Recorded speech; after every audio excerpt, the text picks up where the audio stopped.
তিনিচুকীয়া আঞ্চলিক ছাত্ৰ সন্থাৰ অন্তৰ্গত গুইজান শাখা ছাত্ৰ সন্থাই গুইজান পঞ্চায়ত প্ৰেক্ষাগৃহত উচ্চ আৰু উচ্চতৰ মাধ্যমিক শিক্ষান্ত পৰীক্ষাত সুখ্যাতিৰে উত্তীৰ্ণ হৈ অঞ্চলটোলৈ সুনাম কঢ়িয়াই আনিবলৈ সক্ষম হোৱা ৫৩গৰাকীকৈ ছাত্ৰ ছাত্ৰীক সম্বৰ্ধনা জ্ঞাপন কৰাৰ উদ্দেশ্যে এক বিশেষ অভিনন্দন অনুষ্ঠানৰ আয়োজন কৰা হয়।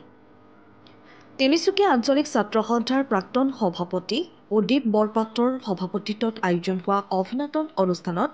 চেনাইৰাম উচ্চতৰ মাধ্যমিক বিদ্যালয়ৰ অধ্যক্ষ জয়ন্ত নেওগ, তিনিচুকীয়াৰ জ্যেষ্ঠ সাংবাদিক ৰূপম কাকতি, গুইজান উচ্চ মাধ্যমিক বিদ্যালয়ৰ প্ৰধান শিক্ষক ৰমেশ চন্দ্ৰ ডেকা, আনন্দমোহন বিদ্যাপীঠৰ প্ৰধান শিক্ষক উত্তম দাস, গুইজান উচ্চ মাধ্যমিক বিদ্যালয়ৰ প্ৰাক্তন সহকাৰী শিক্ষক প্ৰদীপ মেধি,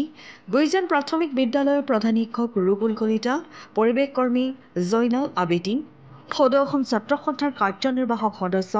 লব্ধপ্ৰতিম দাস, সদৌ তিনিচুকীয়া জিলা ছাত্ৰ সন্থাৰ সভাপতি কনচেং গগৈ, চাহ জনজাতি ছাত্ৰ সন্থাৰ তিনিচুকীয়া জিলা সমিতিৰ সাধাৰণ সম্পাদক অনুজ তাঁতী, তিনিচুকীয়া আঞ্চলিক ছাত্ৰ সন্থাৰ ভাৰপ্ৰাপ্ত সভাপতি কৃষ্ণকান্ত গোহাঁই, আঞ্চলিক ছাত্ৰ সন্থাৰ ভাৰপ্ৰাপ্ত সাধাৰণ সম্পাদক সীমান্ত শইকীয়াকে প্ৰমুখ কৰি আঞ্চলিক ছাত্ৰ সন্থাৰ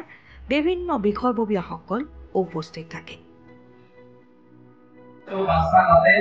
উচ্চ আৰু উচ্চতৰ মাধ্যমিক বিদ্যালয়ত যি গুইজান অঞ্চলৰ পৰা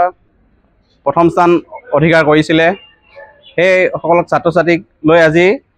আমি বিশেষ অভিনন্দন অনুষ্ঠান গুইজান শাখা ছাত্ৰ সন্থাৰ উদ্যোগত আয়োজন কৰিছোঁ। প্ৰায় গুইজান অঞ্চলৰ ৬০গৰাকীকৈ ছাত্ৰ ছাত্ৰীক আমি আজি এই অভিনন্দন অনুষ্ঠানত তেখেতলোকক আমি সম্বৰ্ধনা জনাওঁ। তেখেতলোকে যাতে গুইজান অঞ্চলটোৰ হৈ আৰু অধিক উৎসাহে যাতে সুনাম গুইজান অঞ্চলটোৱে কৰি যাব পাৰে, সেই উদ্দেশ্যে আজি এই অভিনন্দন অনুষ্ঠানটি আমি আয়োজন কৰিছোঁ। বিশিষ্ট ব্যক্তি হিচাপে আজি তিনিচুকীয়া জিলা ছাত্ৰ সন্থাৰ সাধাৰণ সম্পাদক কনচেং গগৈ ডাঙৰীয়া, তিনিচুকীয়া জিলা ছাত্ৰ সন্থাৰ উপসভাপতি সুৰজ চেত্ৰী ডাঙৰীয়া, লগতে গুইজান অঞ্চলৰ বিশিষ্ট সমাজসেৱক জয়নাল আবেদিন ডাঙৰীয়া, চেনাইৰাম উচ্চতৰ মাধ্যমিক বিদ্যালয়ৰ অধ্যক্ষ জয়ন্ত নেওগ ছাৰ আৰু গুইজান অঞ্চলৰ গুইজান উচ্চ মাধ্যমিক বিদ্যালয়ৰ প্ৰধান শিক্ষক